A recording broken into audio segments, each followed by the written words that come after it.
Lithography is the most expensive step in the entire fab process. Like any fab company, like the most amount of money spent is on lithography. This is my transistor 1, this is my transistor 2. So this is like in a given area.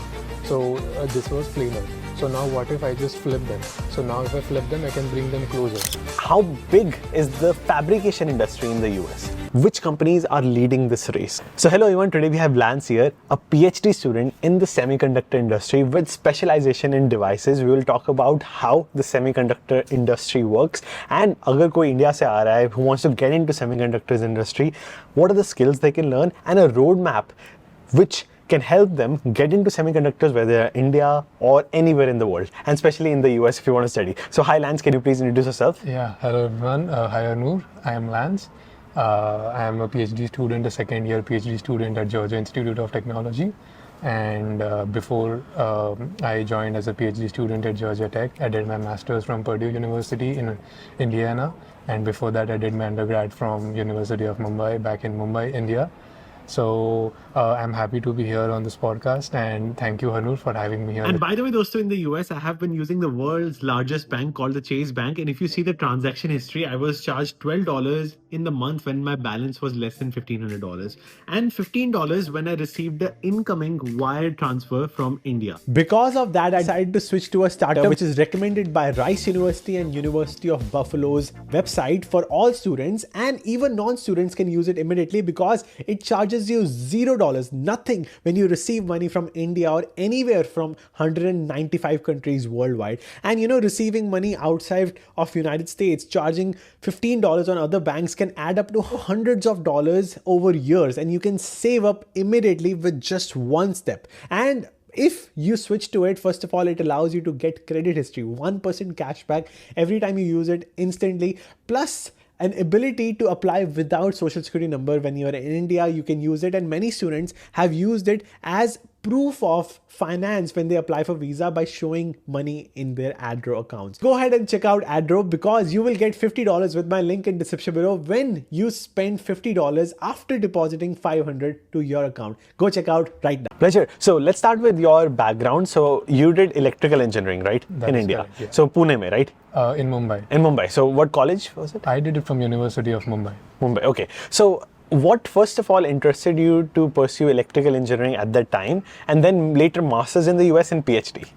So initially when I was in my 12th grade, I was always fascinated by electronics, like the small circuits that are there in like different electronic appliances. So that kind of like piqued my interest, and that's kind of what made me like choose or pursue electrical/electronics engineering. So that made me like pursue electronics engineering. Like when I was in my 12th grade, I kind of the different electronic appliances and the circuits and that kind of piqued my interest. And because of that, I decided to pursue electronics engineering. And when I was in my third year, like I came across different courses based on semiconductors, analog circuits and digital circuits and transistors that explains the device physics of the transistors, which kind of made me even more interested to understand how semiconductor works. And that's where I thought like I want to pursue my master's. So I decided to pursue my master's at Purdue University. And as I was pursuing my master's, I thought that I want to delve deeper into this field, and to delve deeper into the field and like get more expertise, like what's best than to pursue a PhD. I felt that PhD would help me gain like expertise in my specific domain of interest, which is semiconductor devices and fabrication.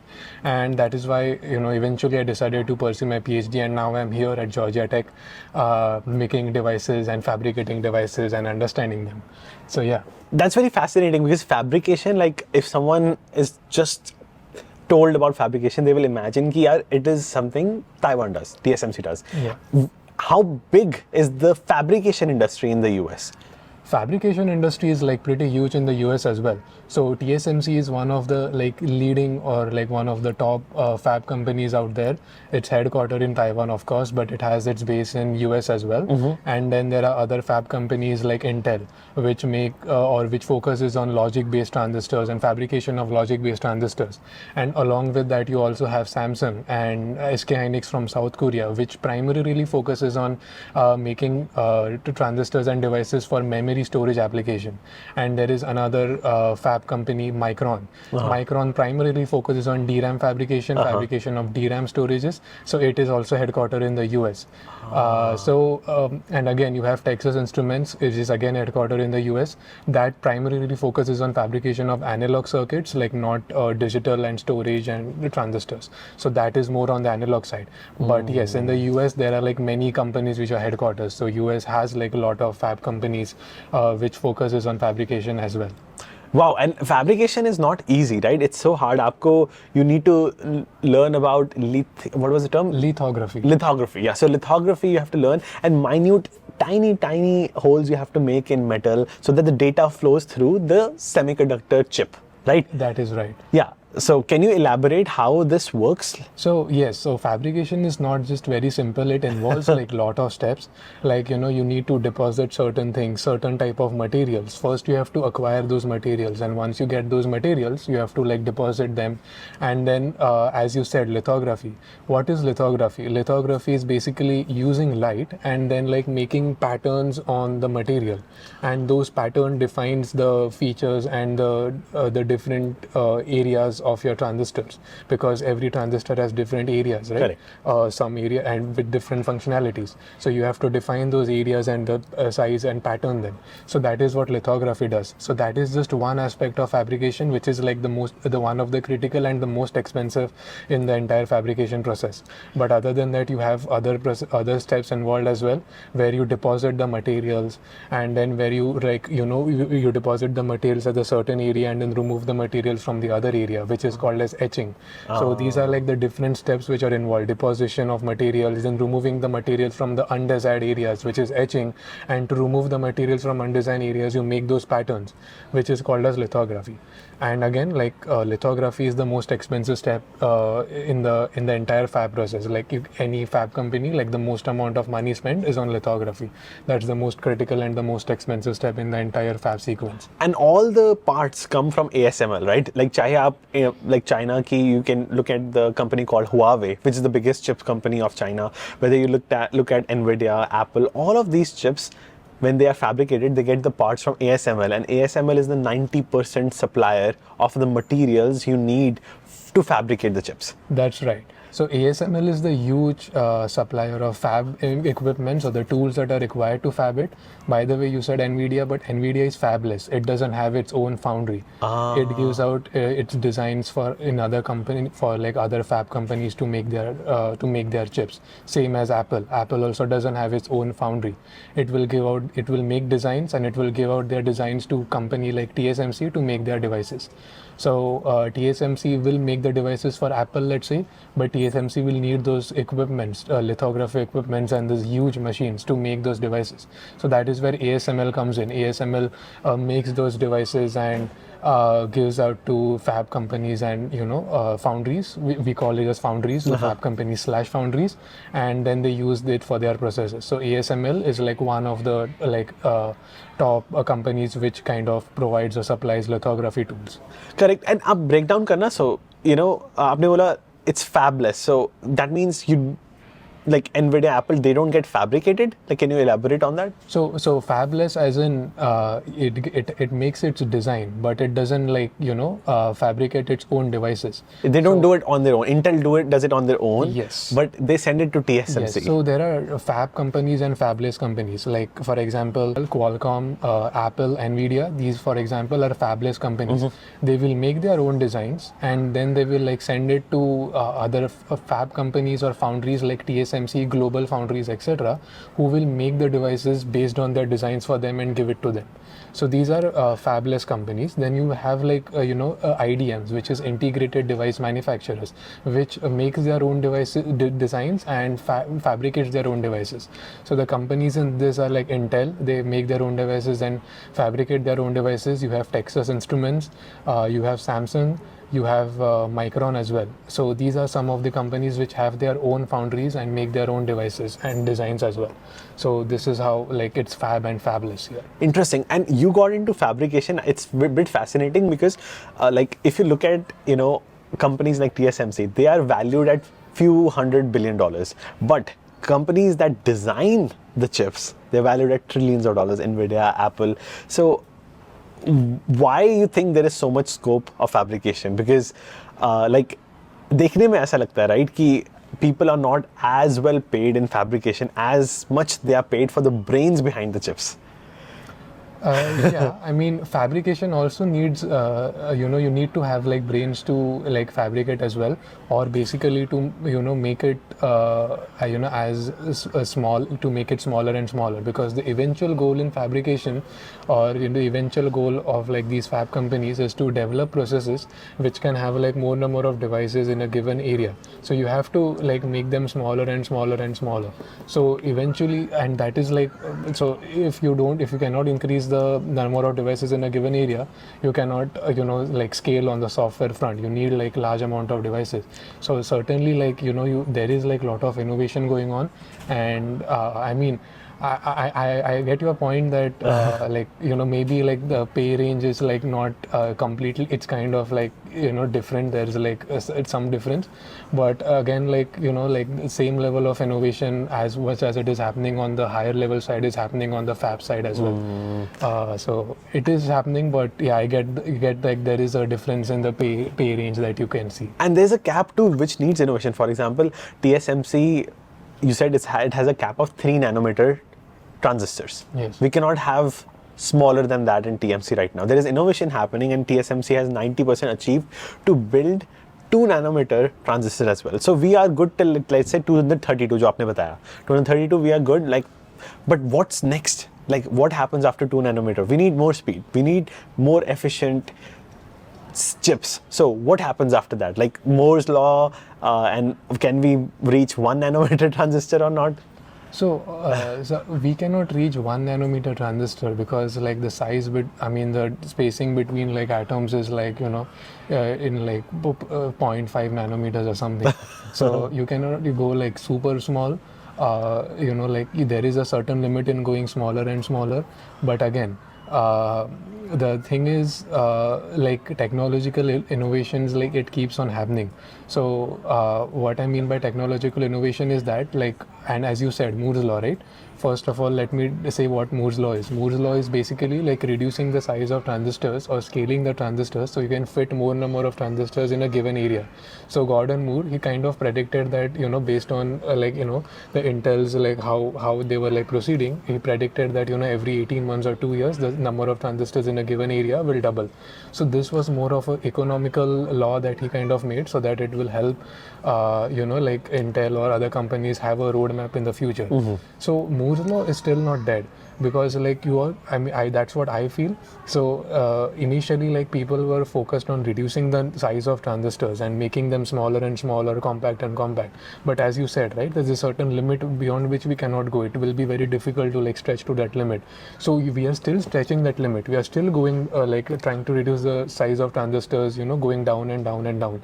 But at the same time, we are also doing technological innovations to keep the Moore's law going, because Moore's law is increasing the number of transistors in a given area. So that can be achieved not just by reducing the size, but by doing some certain tricks. For example, initially there were like two. For example, if this is my transistor 1, this is my transistor 2. So this is like in a given area.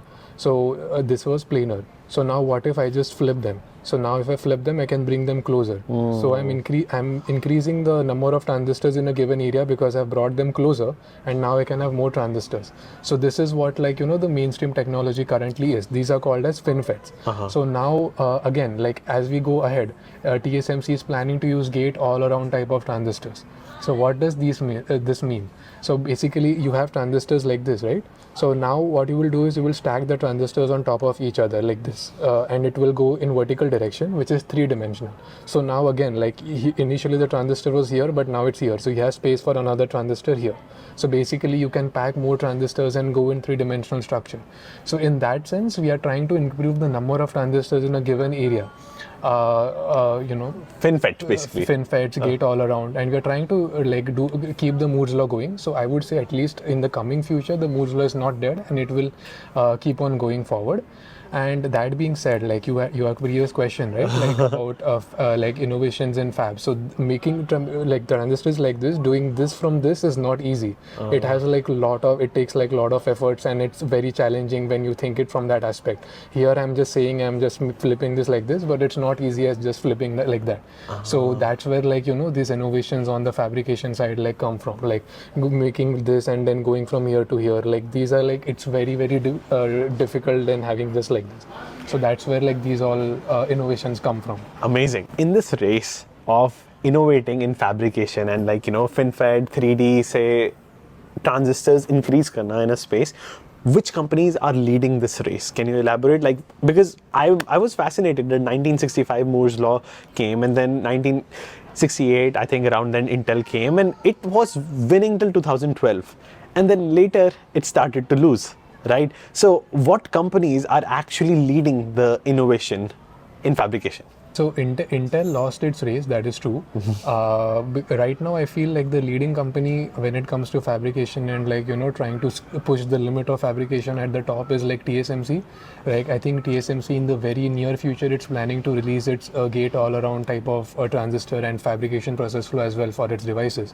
And I don't think like other companies are like still there yet, to best of my knowledge. The reason I think maybe Intel is lagging behind, I feel, is probably because Intel is kind of doing everything. It's making its own designs and fabricating, so it's trying to do everything. But TSMC is like purely focused on fabrication, so it can dedicate its full efforts on like fabrication only. So that is why maybe like it's kind of at a slight better advantage when it comes to making smaller and smaller devices compared to Intel. So I think as of now, yes, TSMC is, to best of my knowledge, is ahead in this race of going towards smaller and smaller transistors and the three-dimensional transistors, which I mentioned before. And not just in fabrication, Intel lost race even in efficiency, right? So a semiconductor is not just made more powerful by just adding more transistors. It's also about efficiency, right? So can you explain, like in this semiconductor industry, there's innovation happening in core areas that we discussed. Energy, so for that innovation, I want to talk about the energy distribution. So in chips, there is energy going into computation, heat generation, leakage, memory operations, IO operations, power delivery. So can you elaborate which of these operations take the most of energy? Because agar ek chip mein, if 1 gigawatt is going into the chip, not all of it is used. Like 90% is currently used in like actually the data flow. So what takes the most energy? Right.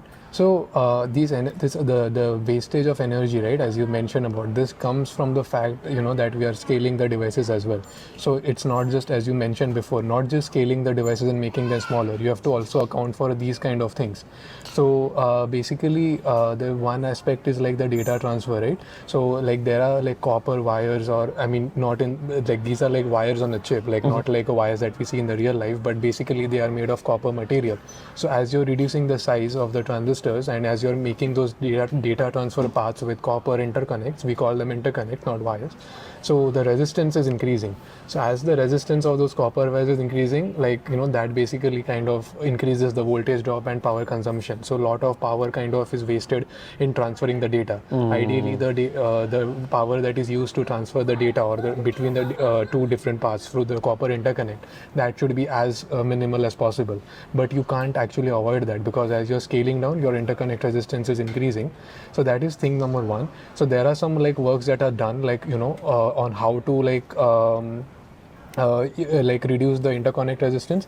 So like people have been like looking at some different materials that can be used to like instead of copper. I forgot the name of the material, but there is some other material that people are looking at to kind of see if they can be used as an alternative to copper. So that is like based on the interconnect. Then the other thing is like the leakage aspect. So as you're making the device smaller and smaller, there is some leakage that comes with that. So what I mean by leakage is that if the like say a specific cell or a processor is in standby, even if it's in standby, there will be some leakage current that will be flowing, and that will contribute to the wastage of power or the unnecessary power that is required. So again, like technological innovations are happening on that front as well, where you're trying to use different materials on the transistors, which can potentially reduce the leakage, or you're trying to use some different dielectric materials. Dielectric are basically insulators, which can reduce the leakage current. So you're trying to kind of use this and see if that can potentially reduce the leakage current. So that is where like the innovation is also happening right now. So the formula we learned in physics, V is equal to IR, right? Yes. So basically using that formula to reduce the leakage. So right. That is to reduce the energy dissipation that is happening as you're going transferring the data between two paths. But yes, correct. And what you pointed towards was that maximum energy goes into data transfer. So through copper wires from one transistor to another transistor, or one chip to another chip, from one chip to another chip. And because of same reason, we are very far from quantum computers as well, because quantum chips, they work on analog, and digital to analog takes a lot of time as well. Yes. So that's why we are really far from that as well, right? Yeah, we are actually far from that, because in quantum, eventually whatever like computations that you do, like if you want to see it on screen, you need to like get the digital data, right? So you need to transfer any data to like digital data. So quantum computing is very fast because it's based on quantum states, and same is with photonic chips. Like photonic chips basically uses light to like speed of light, yeah. So and it's analog. It's very fast. Yeah. But eventually, again, you have to convert them to like digital. So there is some that is the bottleneck, because things have to be converted. So you like works has been like people are exploring like to see what can be done to kind of like reduce that bottleneck as well. Got it. So we were talking about how the semiconductor industry works. It starts with companies, where you work. You make RTL design, you make the logic gates, and then make that RTL design, send it to TSMC, and TSMC gets the parts from ASML. They build it, they fabricate it, and send it to you. Can you share what are the invisible parts in this semiconductor industry that we don't see, which are very difficult behind the scenes? क्योंकि आप devices में directly काम करते हो. Yes. So about the entire ecosystem, you mean like from the very start, like of the design, or you want only in the fabrication side? Both we can talk about. We can one by one. Yeah, sure. So, like starting with the entire ecosystem, right? Like first thing is like, as you said, like we first get the IP cores. IP cores are basically the architecture on which any chip is like built upon. Like architecture are like protocols that define the chip. For example, Apple uses ARM's architecture. ARM licenses its architecture to Apple to use it. So once it gets that architecture, then Apple will use different EDA tools to design these logic blocks. EDA, electronic design automation. Okay. So it will use these tools to kind of design these functional logic blocks, and then using those logic blocks, they will design circuits. And then once you design a circuit, you have to place that circuit on a physical chip. So you will design the physical chip on a software. So once you design that physical chip, and by the way, you use like different tools from the different companies, like to design the physical chip, like Cadence is like the tools from a company called Cadence. It's leading, yeah. These are like the leading companies there. So you design these chips on the software, and then you have the file. You just send this file to TSMC. What file it is? It is called as GDS. GDS file, yeah. GDS file, there are other names as well. So you send these files, these layout files to TSMC. And by the way, so you cannot just design this physical, the physical layout on a software just like this. TSMC will give you like some set of rules, or these are called as design rules or physical layout rules, based on which you have to design the circuit on this. So it's not like Apple can design its physical layout, just on their own. They have to be dependent on TSMC, for example. So these rules are basically again based on lithography, right? What are these rules about exactly is that, for example, if I'm having one wire here and one wire here, then based on the two limitations, there has to be a minimum distance between those two wires to ensure that there is a successful wire placement that is happening. Because if there is no minimum restriction, then there is a possibility that because of tool variations or fluctuations that happens because of things that are not in our control, that wire might join each other and there might be a short circuit. So if ideally if the wire is supposed to be here and here, so this is my ideal thing, but because of tool variations, they might come closer and like there might be a short circuit. So in order that this doesn't happen, like TSMC will give them a rule that the minimum spacing between two wires has to be 30 nanometers. So basically, if you say that the spacing is 30 nanometers, then like no matter like the tool variation, even if it's not in your control, TSMC will guarantee that this might not happen, the short. So in this way, TSMC will give you some rules based on which Apple, for example, will make the layout and give it to TSMC.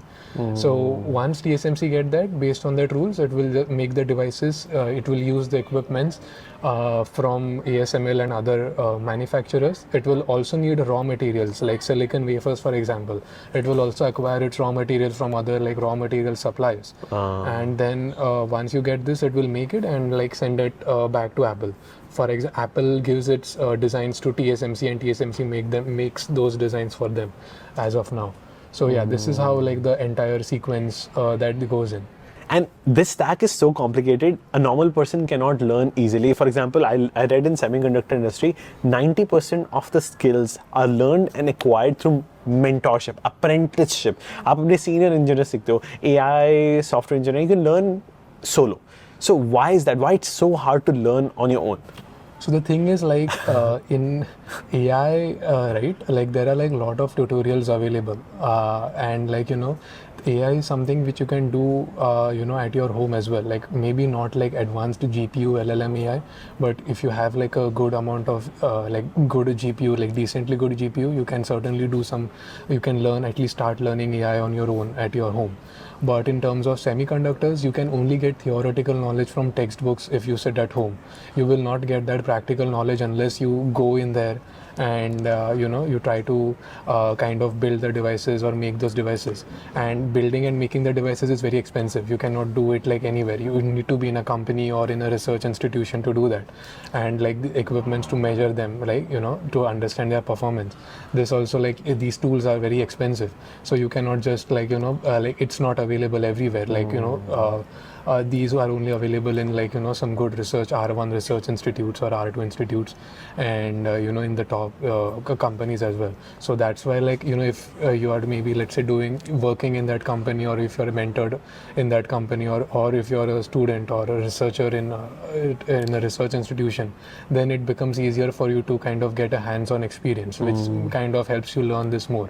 Because from home in semiconductors, you will only get you will primarily get theoretical knowledge, which is also important because without theoretical knowledge, you can't really do just fabrication and measurement and things like that. So theoretical knowledge is important, but that will only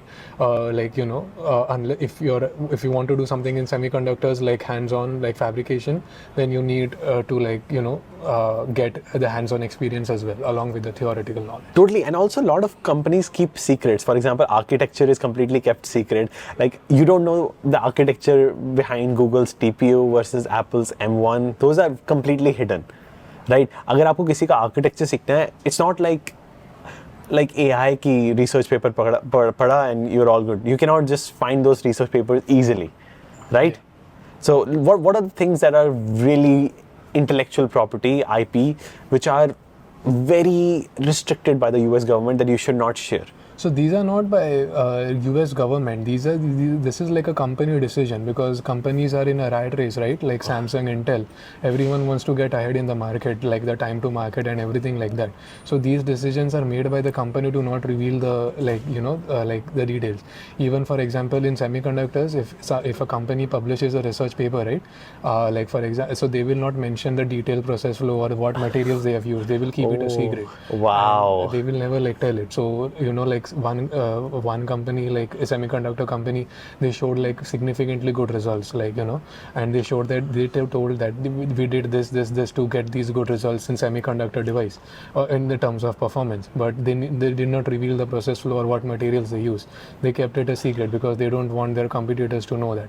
So more than the government thing, I think this is like the company's conscious decision to you know, not reveal their secrets, because everyone is in its own rat race. So Correct. yeah, so these are, so like they don't reveal it because they want to be ahead of everyone, and that's why, like, you know, this is kind of like most of the things are intellectual property when it comes to like these things. Like they don't want others to know about that. Yeah, for same reason, like China has so much sanctions to not get US chips, but still they are leading the race of best video generation models, photo generation models. They create images so well, better than any US model we've seen, because they play with the architecture. They have to, they are like pushed because they cannot get chips from here. The innovation is still happening. Yeah, so I think they are doing their innovation on their own without relying on like external help. So that is like, you know, that is, I think, their their own innovation and work. Very fascinating. So now, why PhD? So why you were interested in PhD, and is it needed, or you took it by interest, or you were interested in a research lab at Georgia Tech? So I decided to pursue my PhD because in the future I plan to kind of go into the R&D companies, like, you know, like the section of Samsung, Intel, which does R&D and which do not discloses their like secrets. I also like to keep my I would also like to keep those secrets to myself. But yeah, jokes aside, I would like to join R&D, you know, in company in the R&D section of the company. And which is why I feel that, you know, if you have some research experience, if you have the, you know, a deep expertise in your field, then that would like enable me to kind of, you know, get good opportunities in the future. So I felt that, you know, I feel that having a PhD will kind of give me the expertise that I need to kind of get into my field, and that is why I decided to pursue a PhD in the field of semiconductors. Amazing. So what companies you would like to work? What will be your dream company if you feel comfortable? Yeah, sure. So, I mean, there are like a lot of companies that work in the R&D sector of, you know, the semiconductor devices. I'm not talking about the other semiconductor aspects like, you know, VLSI integration, then the IP cores, the logic design, circuit design. There are companies for that as well. But the companies which kind of focus on the research and development of these primary semiconductor devices, there is like Intel. Intel has its own research division, which is called as components research. Then you have like Samsung as well. Micron is also like has its own R&D division. So these are some of the companies which are kind of like of interest to me, because I primarily focus on memory technology or memory semiconductors. So these car companies kind of like work on those memory technologies as well. So this would be of interest to me in general. Interesting. So let's break down a little bit, like, you know, VLSI is also there. There is different type of chips also. There is like memory chips. There is also logic chips. Can you break down? Yeah, sure. So, so there are different. I mean, it's basically everything is a transistor, right? I think everyone, like even who is a first year engineer, you must have studied that in your first year engineering about the transistor as well. Transistor is basically a gate, right? Logic gate. It's a logic gate, like everyone knows that. So basically it's a transistor. And logic gates are made out of transistors. So there are different types of, I mean, the application that you have is like different. Like some are used for logic applications and some are used for memory applications. So in case of logic applications, for example, you have your processor, right? In processor you have like gates. We can pull the chart, right? Which showed me. This यहाँ पे दिखा यहीं पे है ना? Yes. Okay, so we can. So you have like CPU registers here, as you can see. So CPU registers has those logic transistors, and logic transistors are like extremely fast. They are like designed in such a way, like that's where the design comes in. Like you have to design the transistors, you know, like based on your requirement. If you want them to be fast or slow, so basically there's a trade-off. If you want a transistor to be fast, like the number of size, the transistors that you can have is like less. There's the size in GB or MB, whatever. But if you like want the transistors to be slow, you can increase the overall density of the transistors in a given area. So that's kind of like a trade-off, as you can see here by the arrow. So CPU has like the fastest transistors. These are like logic transistors, which are used in the arithmetic logic unit for the logic gates. Like the basic gates are like AND and OR that we all know of, like the engineers know of. Then you have the CPU caches L1, L2, L3, L4. These are basically the SRAM, which is static random access memory. These are there in like our phones as well, and this is also part of your like processor. And they are like kind of designed to be like faster, because CPU processors are like very fast, right? So you need the fast communication between the memory and the processor. So in order to have that fast communication, like the CPU cache is designed in such a way that it is very fast in terms of the memory bandwidth and memory speed. Because if you design them to be slow, although your memory CPU is like fast, but since your memory is like slow, your CPU will be bottlenecked by the speed of the memory device. You understand what I mean? Yes. So like the CPU caches are like, it's super slow. Then even though the CPU registers are like fast, but it will have to wait for the data to be transferred from this to that. Yeah, what's the point of speed if you can store it? Yes. So that's why like there is innovation needed in every single step. Yes. And internet, it is like large but slow because data transfer speeds are slower. Yes, that's right. So after CPU caches, you have like the RAM and the DRAM. So DRAM is like an external memory. In DRAM, like Micron is the leading company who kind of makes the different, who has like kind of leads in the DRAM manufacturing. Then I think comes Samsung, if I'm correct, or SK Hynix, if I'm correct, yeah. So then DRAM is kind of an external memory which is connected outside the processor, but it is still fast, but not like as fast as the cache memory, that is SRAM. Then after the RAM, you have the SSD or HDD. So these are like the flash memories. These flash memories are basically the memories that store data, like even when your power is turned off. If you store, let's say, image on your phone, an image on your phone, if you turn off your phone and turn it on, then it's still there, right? But if you like open your Instagram or Facebook, and if you like close it and again you open it, you're in the same part. So that's basically, it's like there in the SRAM. But if you switch it off, then it will not be like the same where you left it. So so that is not in the SSD or flash. That is basically in your SRAM. So in SSD is like super slow. Because it's supposed to be like larger density or like large capacity, but at the same time, like because it's large, like you cannot have it as high speed as the cache memory. But that is why you have this hierarchy, as you can put this up. Yes, So you can see the hierarchy. So the faster memories are at the top, which can communicate faster, but as you go down the hierarchy, in SSD and HDD, the speed is like low, but the capacity is like larger.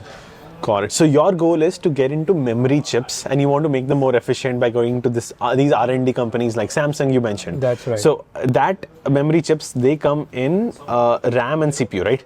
They come in RAM, CPU, and SSD as well. So right now, as a PhD researcher, what I'm focusing on is on SSD devices.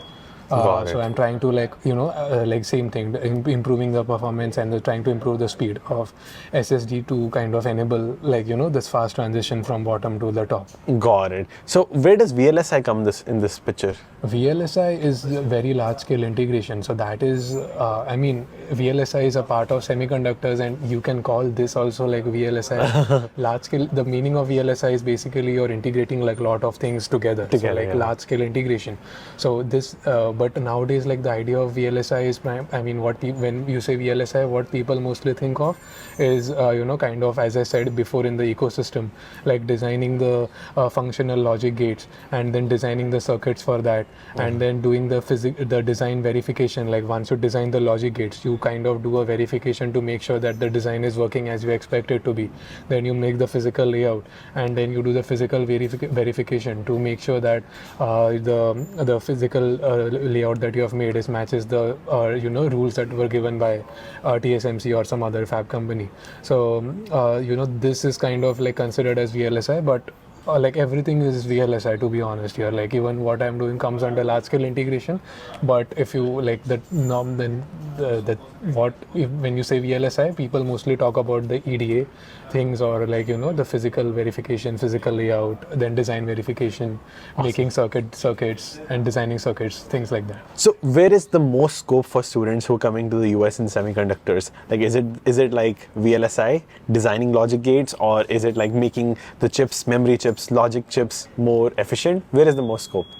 I think the scope or is, EDA startups? Yeah, I think scope is everywhere. Like if you consider this entire semiconductor ecosystem, like you need people in every aspect, because everyone is dependent on each other. Like you cannot just rely on one and kind of like this. Everyone is dependent on each other. So like in this ecosystem. So I think like if there are scopes everywhere, and there are different companies for different the different aspects of the ecosystem. So you have like Apple who does circuit design, then physical design, then Qualcomm is also like it does that. Then circuit design, you have like Texas Instruments for analog circuits. Then for memories you have Micron, and then on fab side you have TSMC, Global Foundries. So like the companies are also like mostly like different, and like everyone is dependent on everyone in general. So scope is everywhere in this VLSI or semiconductor. But I would like to argue EDA, like electronic design automation, has eliminated jobs to a level 5:1. In this industry, if you needed 5 more engineers, you need 1 because of EDA. So can you elaborate why there's so much job loss too? Yeah, I think this is kind of like the broad thing, like maybe like in a way like how some people perceive it, like AI is taking jobs. Right? Probably this is kind of comes in that that is saying like same thing is happening in other aspects as well, right? For example, I read an article where like there was a company like which write blogs. It reduced I think 1/3 of its employees, because like where it took like 3 people to write a certain blog or article, now because of AI it only needs 1 people to write the entire article, because AI can help them write the article. So that was so something similar is happening here as well. Like since you're integrating AI, like I feel like the tasks that were needed to be done by 3 people, maybe like 1 people is enough to kind of get that job done. So that is maybe like the reason that is kind of like like leading to this. Yeah, and more opportunities come. This is like part of the industry. Now, if you want to build something in this hardware engineering tech stack, whether it's in memory chips, whether it's in EDA, where would you build something, or whether it's in like these GPU clusters, the 100K NVIDIA clusters coming up. So where would you build something today with your skills? Oh, like if you mean like starting something by myself? Like on my own, like scratch? I mean, if you have to start something or like do something by myself, like entirely, like like on a commercial level, then it's very difficult to compete with the top giants that are there in these industry.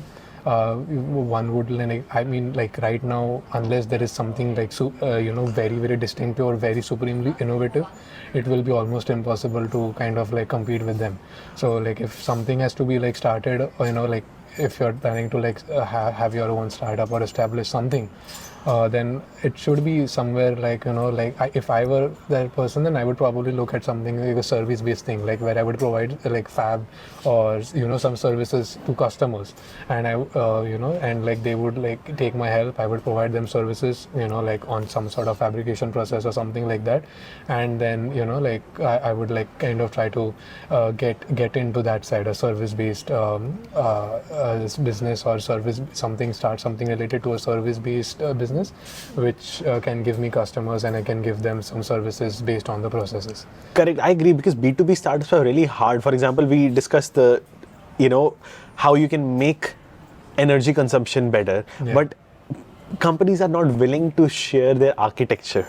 So how would other B2B startups come? There's a lot of like, restrictions. They don't want to share. So that's why they choose to hire a better engineer or poach rather than like let someone take their architecture and solve the problem. True. I mean, companies are always trying to advance themselves, and they never reveal their secrets. So like, I mean, if you have to do something by yourself entirely on your own, then like if you are able, I mean something it has to, I mean in the semiconductor area I'm not talking like in the other areas. In software maybe it's more easy to kind of get that jump start if you're like having something of your own, but here I think it's kind of like not as easy as it is in like software industry to kind of get that start if you're starting something on your own. So the most I would say, in my perspective, the most safe option, or the most the little easier option is to kind of have a service-based thing where you can provide services to other customers. And then one important question I have is about a lot of companies these days are creating their GPUs clusters, like 100K GPU clusters, because these are $5 billion. Like 100K NVIDIA H100 GPU cluster that they create for AI inference, it costs $5 billion, and they don't create themselves. They ask some other partner company because of ESG, because of environmental sustainability and governance. They want some other to do it. So can you share, like, agar H100 GPU, X CPU purana ho gaya. For example, Apple has like A14, A15, A16. They don't need those chips. So how does they make sure that they reuse and they go towards that carbon zero neutral goal? I think, in my opinion, like it is possible to kind of recycle the chips. So I'm not exactly sure, but there has been like some information in the past where, like, it has been said that like it's possible to recycle the chips. So probably in order to like go to zero, like carbon zero emission, probably what the company might be doing or like can do is to maybe just take the old chips and then like recycle them, and like by recycle I mean they might be like using the base wafer and then like putting the and like making a new chip with that and then like integrating them in the new systems. Got So it. that is something which they can do, because so they can use the base wafer to kind of like have their new wafer on top of that. Excellent. I think, and also there is some research going on with GPUs too. You can reuse the GPUs and connect with the new GPUs so that you don't waste it, right? Because these GPUs take so many years to manufacture. Yeah, that is true. So I think like recycling is possible. So that is something which can be like maybe implemented in general, or it is already being implemented Absolutely. by some companies. Absolutely. Any final year advice? So someone like 18 to 22-year-old watching, जो आपकी shoes में है अभी? Yeah, sure. I mean, so what I observe, at least, I'm from India. So in India, what I observe is that many people are like not, semiconductors is not as big as, how it is, in the US. Like many people are like more keen on the software. So I would encourage, students and like the young engineers or the first year engineers to kind of, take some interest in semiconductors, because it has like a great scope, and so it's kind of like never ending. Like, you will always have abundant job availability and abundance of like jobs and prospects in semiconductors. And recently, like even in India, like there has been a lot of like talks that, many companies are investing to build like foundries and fabrication facilities in India. So at least not now, but in future, I believe that even in India, there will be like a lot of, jobs and prospects for fabrication, semiconductors, and devices in general. So I would encourage students to look into semiconductors, VLSI, and like pursue. And like if you're interested, then you can pursue that as a career as well. Absolutely. And like 90% of Georgia Tech students are going into NVIDIA, Apple, Intel. It's amazing. Thank you so much, Lance. It was a pleasure talking to you. I hope this podcast helps students to pursue. Likewise, thank you so much, Harnoor, for having me too.